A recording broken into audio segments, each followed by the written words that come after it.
भारतेंदु बाबू हरिश्चंद्र जी हिंदी भाषा के पिता माने जाते हैं। जो हिंदी हम लोग बोलते हैं उस हिंदी के ये पिता माने जाते हैं। बोले क्यों? इन्होंने ही गंवारू हिंदी जो पहले बोली जाती थी उसको एक रूप दिया हिंदी का, जिसको खड़ी बोली कहते हैं और जिसको हम लोग बोल रहे हैं।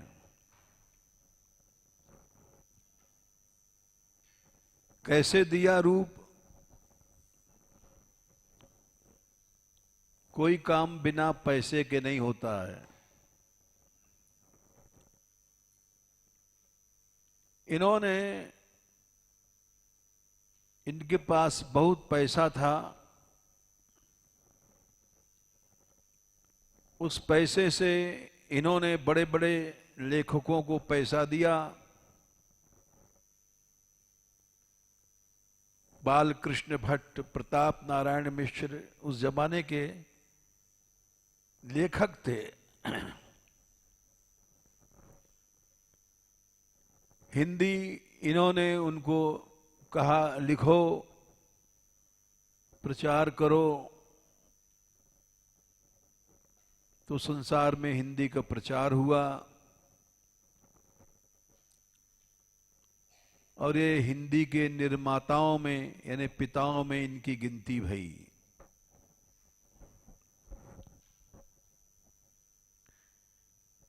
ये सुंघनी परिवार में पैदा हुए थे। बनारस यानी काशी में सबसे पैसे वाले ये बोले जाते थे, सुंघनी परिवार। राजा तक इनसे कर्ज लेते थे।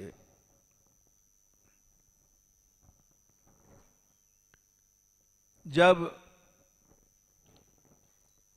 एक गद्दी पर बैठे, इनके पिता पूर्वज जब मर गए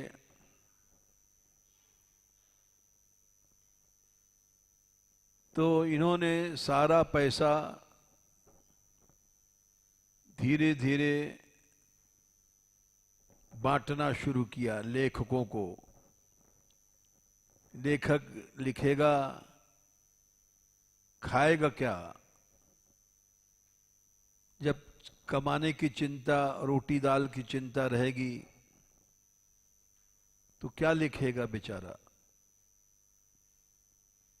तो लेखकों को पैसा देते थे और उससे वे लेख लिखते थे पत्रिकाओं में। संसार ने हिंदी सीखा इन्हीं के पैसों से। जितना पैसा था वो धीरे धीरे खत्म होने लग गया। कोई चीज दुनिया में अनंत नहीं है। सागर है, उसमें भी सीमित पानी होता है। कोई भी चीज है, जब पैसा घटने लग गया, राजा तक कर्ज लेने आते थे, तो इनके पास इनके परिवार के लोग गए, जो बड़े बूढ़े चाचा ताऊ लगते थे, और बोले बेटा हरिश्चंद्र, हम लोग तुम्हारे बड़े बूढ़े हैं, तुमसे एक बात मांगने आए हैं। ये बोले आप लोग बुजुर्ग हो, बड़े हो, आप तो, आपको मांगना अच्छा नहीं लगता, हमको आप बताओ हम क्या आज्ञा करो, हम वो करें। तो सब लोग बोले बेटा ये हमारा जो परिवार है, सुंघनी परिवार बोला जाता है,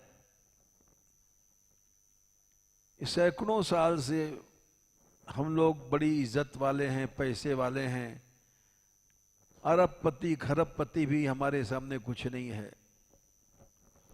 जब राजा कर्ज लेता है हमसे तो हम कितने बड़े हैं।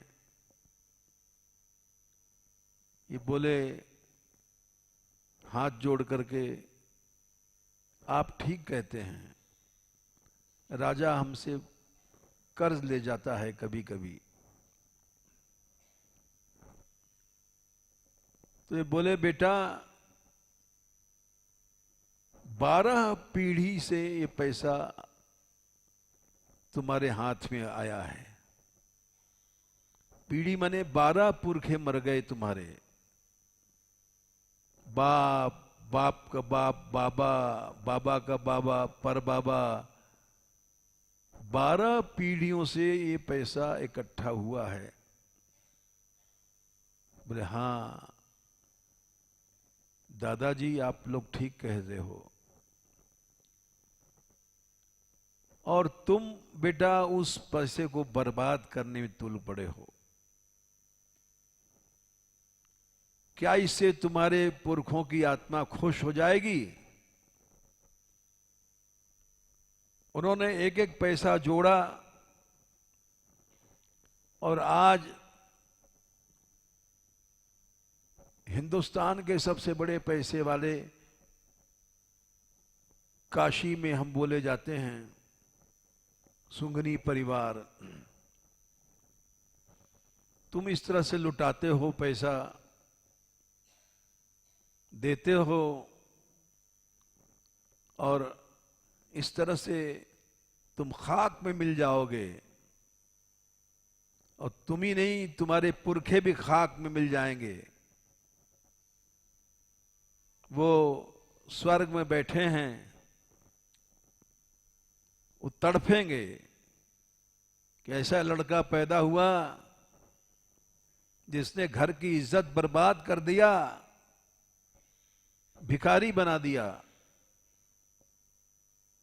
हमने सब पता लगा लिया, तुम सबको पैसा बांटते हो खुले हाथों से, और अब वो घट रहा है। तो अपने खानदान की लाज रखो, पुरखों की इज्जत न गिरे, हम जैसे बड़े हैं ऐसे बड़े बने रहें। तुम्हारी 12 पीढ़ी तुमको, तुम्हारे लिए रो रही है कि ऐसा लड़का पैदा हुआ, तो इज्जत खराब नहीं करो। ये सुनते रहे। फिर वो लोग बोले बेटा तुम बोलते क्यों नहीं हो, हमारी बात तुमको कैसी लग रही है? ये बोले दादाजी अगर कोई लड़का उसके सामने उसके पिता की बेइज्जती होवे, कोई गाली देवे, तो क्या उस लड़के को दुख नहीं लगेगा? बोले यही तो हम समझा रहे हैं तुमको कि हमारी इज्जत मिट्टी में मिल गई है। हमारे तुम्हारे जो पुरखे हैं वो रो रहे हैं ऐसा लड़का पैदा हुआ, जो धन हमने इकट्ठा किया था उसको नष्ट कर रहा है। भारतेंदु बाबू बोले मैंने आपकी बात समझ लिया, लेकिन आप मेरी बात समझो किसी लड़के के सामने उसके पिता की बेइज्जती होवे या अपमान होवे तो सह तो नहीं पाएगा, नहीं सह पाएगा, नहीं सह पाएगा, सहना भी नहीं चाहिए। वो बोले भारतेन जी, इस पैसे ने हमारी 12 पीढ़ी खा लिया, जोड़ जोड़ करके मर गए, क्या अपने साथ कुछ ले गए? आप बताइए, एक जवाब दे दीजिए, क्या कुछ ले गए? तो बोले बेटा, संसार में कोई नहीं ले जाता है, इज्जत बड़ी चीज है। बोले पिताजी, दादाजी, ये जो इज्जत दुनियावी है, यहां 10 लोग तारीफ कर देंगे, उसके बाद क्या होगा? इतना तो आपने सुना होगा कि धन की इच्छा मनुष्य को नरक को ले जाती है। यह आपने कभी सुना है क्या? बोले हाँ, पंडित लोग तो ऐसा कहते हैं, लोभी होते हैं। लोभी नहीं पिताजी, 12 पीढ़ियां इस पैसे ने खा लिया और उन सब का मैं बदला चुकाऊंगा। मैं असली लड़का हूं, आप नहीं समझ सकते। अपने पितृश्वरों को मैं नरक जाने से रोक रहा हूं। ये सारा धन, अभी तो बहुत बचा है धन, ये सब एक एक कच्ची कच्ची कौड़ी में सब भगवान के, ये जो हिंदी लिखने वाले लेखक हैं, सरस्वती माँ के पुत्र, इनको दे दूंगा, एक पैसा नहीं छोड़ूंगा। मेरा नाम भारतेंदु बाबू है। भारत में जो इंदु माने चंद्रमा की तरह है, आप नहीं समझ सकते। हमारे पुरखों का नाम अमर रहेगा। ये नरक जा रहे हैं, इनको हम बचा रहे हैं, इस स्वर्ग में पहुंच जाएंगे। तो सब माथा ठोंकते चले गए, ये तो नालायक पैदा हुआ, ये मानेगा नहीं। भारतेंदु बाबू बहुत बड़े भक्त हुए, उनको भक्ति मिली और उन्होंने अपने पितृश्वरों को उद्धार किया जो नरक जा रहे थे। एक पद सुना देते हैं, इसी से समझ जाओ कि कितने बड़े भक्त हुए हैं। हम चाकर राधा रानी के, हम चाकर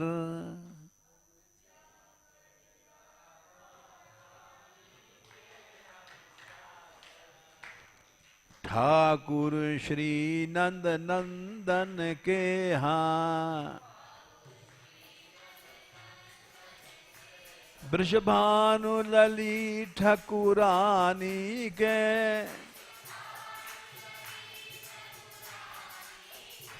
हम चाकर राधा रानी के, हम चाकर।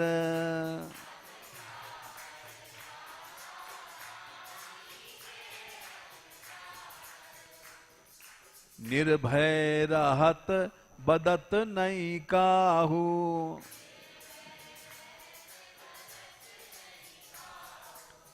हम निर्भय रहते हैं।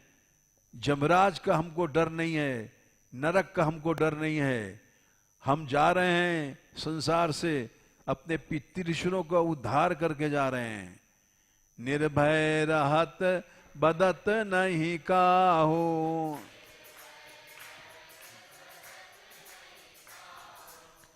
डरते वो हैं जो जोड़ जोड़ के मर जाते हैं, और हम तो डर नहीं डरत भवानी के, हाँ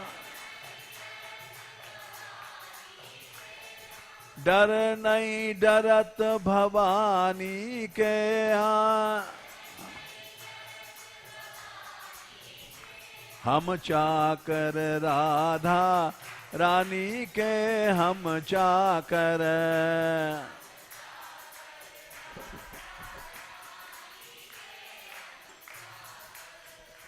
आखिरी कड़ी है, हम दीवाने हैं, पागल हैं, लेकिन तुम्हारी तरह नरक के दीवाने नहीं है जो नरक में जाओगे पैसा जोड़ जोड़ करके मर जाओगे। हम तो हरि चंद नित रहत दीवाने।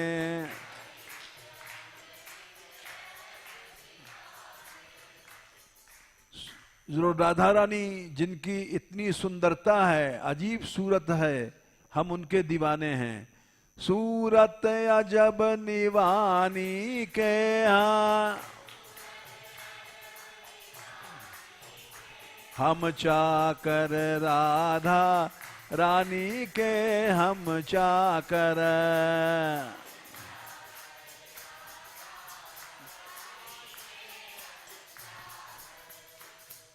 देखो उन्होंने क्या रस बहाया इस संसार में।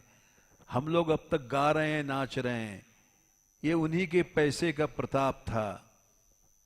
तो इसलिए हम लोगों को भी राधा रानी का दीवाना ही बनना चाहिए। जय श्री राधे।